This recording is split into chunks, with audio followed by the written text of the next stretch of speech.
साधू संत येती घरात तोची दिवाळी दसरा हा भक्ती संप्रदायातील शब्दांनी खऱ्या अर्थानं गावकऱ्यांना वैष्णवांच्या आगमनाने फार आनंद होतो आणि सगळे त्यांना देव समजून कामाला लागतात। आज येवत येथे काळ भैरवनाथ मंदिरामध्ये आपण आलेलो आहोत। काळ भैरवनाथ मंदिर हे पालखीचं मुक्कामाचं स्थान आहे।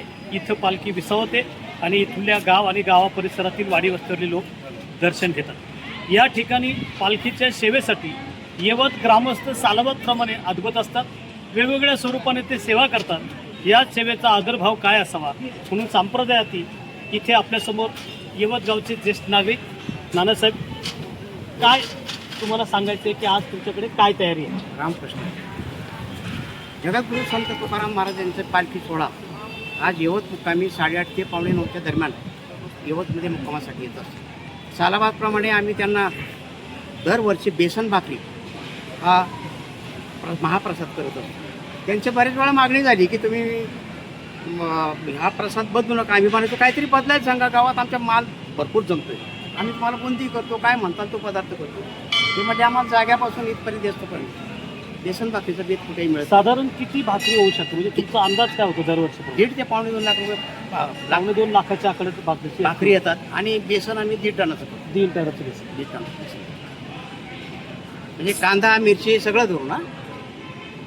वैष्णवांसाठी हा मिष्टान्न भोजनाचाच योग म्हणावा लागेल, कारण ज्यावेळेस पालखीचं प्रस्थान दिवो येथून निघते त्या दरम्यानच्या काळात वैष्णवांची सेवा करण्यासाठी अनेक लोक मिष्टान्न देतात, गोडधोड जेवण देतात, पण खऱ्या अर्थानं मिरचीचा ठेचा आणि बेसन भाकरीचा बेत या काळ भैरवनाथ मंदिरामध्ये होतो आणि तो येवत ग्रामस्थांच्या वतीने होतो। ही परंपरा आहे, अनेक वर्षापासून ही सद्गतीत राहिलेली आहे, ती चालू ठेवलेली आहे। म्हणून वैष्णवांच्या सेवेसाठी आज येवत गाव सज्ज झाले।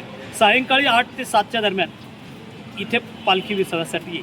त्या दरम्यानच्या काळामध्ये भूमिकांचेपासून दुपारचा विसावा घेऊन निघालेली ही पालखी ज्यावेळेस काळ भैरवनाथ मंदिर येवतकडे येत असते त्यावेळेस वाटेत सहजपूर असेल, कासुंडे असेल, भरतगाव असेल या टप्प्यातील गावकरी आणि वाडी वस्त्यावरील लहान थोर मंडळी तिचं दर्शन घेतात आणि अतिशय भावकीने आपुलकीने या वैष्णवांच्या सेवेसाठी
जायचं नाही।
पहिलीची मुलाखत घ्या वरून मिळालं आता घेतली गेल्यावरची. नाही नाही तुमचं बोल किंवा बोलकेच माणसं आहेत, आम्ही बोलण्याची हिंमत नाही आम्हाला. किती वर बघा वर बघा आतापर्यंत किती भाकरीत आपल्या आम्ही वय वर बघा, वर. 4-5 पोतीच्या थापल्या. 4-5 पोत्याच्या हा. बरं कुठून आला तू आम्ही वरवरून आलोय. वरवंडवरून